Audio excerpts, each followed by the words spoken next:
Yo, what's up guys? We are back with another Wi-Fi battle with the Torkoal Sunflora squad. This time I'm playing Z plus V1, a tournament caliber player. Once again, this is a replay that my boy thecommondude did transform into a Wi-Fi battle. We'll just call it that. I'll link his Discord down below if you're interested in any of that, or just like, his Discord in general. But looking at team preview, my Gyarados can put in a lot of work, especially because I'm Earthquake and not... I'm basically Dragon Dance Earthquake, so I deal with Pokemon like Azu and Magnezone with just a bit of chip on Azu's part, and Magnezone obviously at neutral. I'm a little bit worried though about the Latios. I do have Specs Sunflora, I do have Specs Rabombi as well as my Gyarados, which can deal with it, but I don't really have Dragon answers like outside of Rabombi, so it'll be a bit of fun though. But I decided to lead Specs Rabombi because that's typically how I lead. Like I said, a lot of people see this thing and think, oh, well, he's Focus Sash, I'll just get off some chip damage. He leads off with Landers. Now, it turns out he's actually Scarf Landers, but like I said, the way I play this thing is I attack what's in front of me turn one and try and get as much damage as possible and as much information as possible. So he goes for the Scarf Earthquake, which is a solid 2-hit KO. I go right for Specs Moonblast, and this damage is really crucial too because that means that Landers, when rocks are up, has one switch in left. So basically, he can switch in once on rocks without dying. But he is going to switch out into Ferrothorn. He is a smart player, so he expects me to go Gyarados. I do predict him, though, to expect my Gyarados to want to come out, and I go Silvally Ground because I do have the Flamethrower. And basically, again, my game plan this game is to try and get a Gyarados sweep going on, and this is one of the best ways to get it happening or get it started.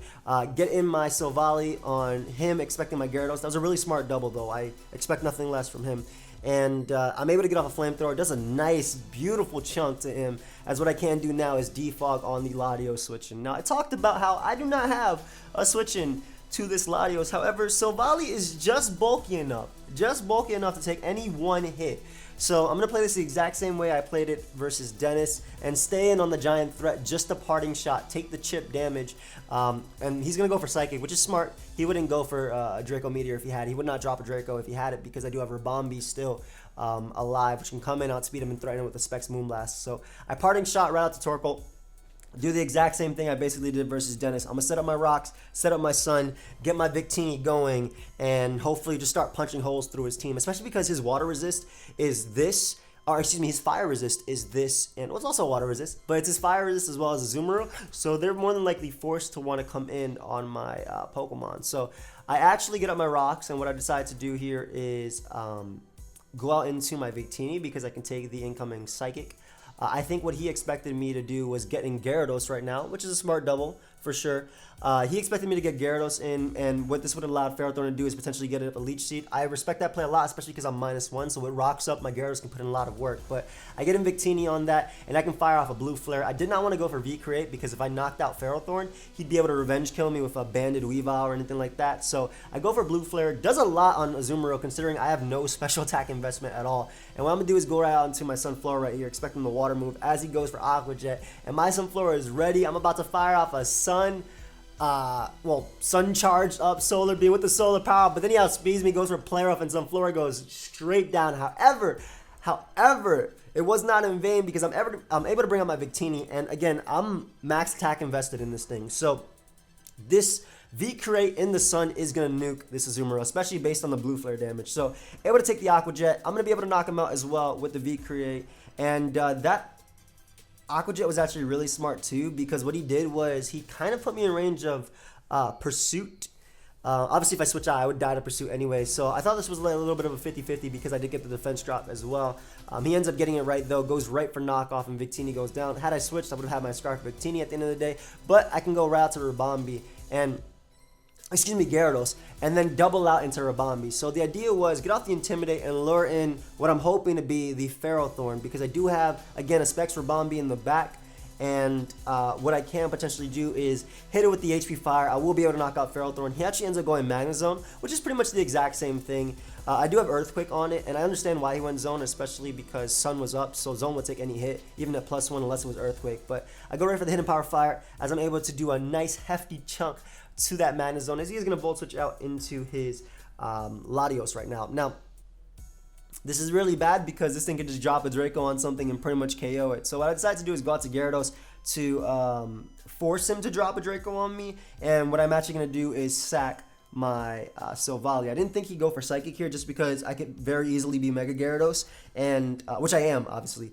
And obviously Psychic would not have any or do any damage to me. So I sack my Silvally to the Draco Meteor. That way I can get in my Gyarados one more time and just start setting up on him. Like, if I am Z Gyarados, he can't necessarily go hard Ferrothorn because of the Supersonic Sky Strike, though I'm pretty sure at this point he also thinks I'm Mega Gyarados. So what I'm going to do is go right for the Dragon Dance. IZ is going to go out to Magnezone. Now, I think this was a lure to basically force me to go for Crunch.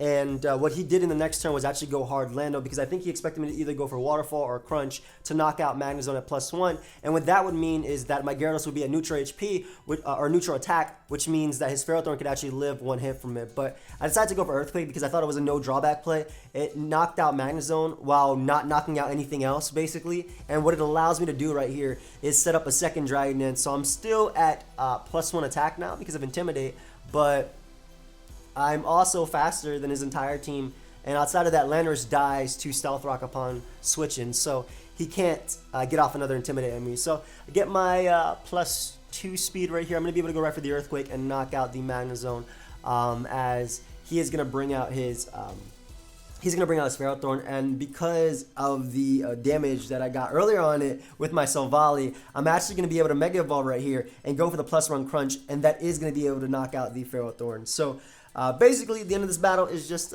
Mega Gyarados Sweets, which is what I was going for. I think that was the best chance for me, especially because Victini pressured either Latios to drop a Draco or Azumarill to come in on it. And by that happening, I mean, Gyarados didn't need too much damage on Azu in order to actually win.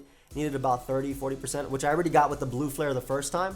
But at this point, I'm able to just go for Crunch, outspeed the Latios, knock it out, and then Lando goes down to Rocks, and Weavile is going to go down to the Earthquake. So that's going to be game. So unfortunately, Sunflora did not get to do anything in this game, though it did stop Azumarill from potentially going for Belly Drum if he did have it, which is why I think he also went for that chip on Victini as well.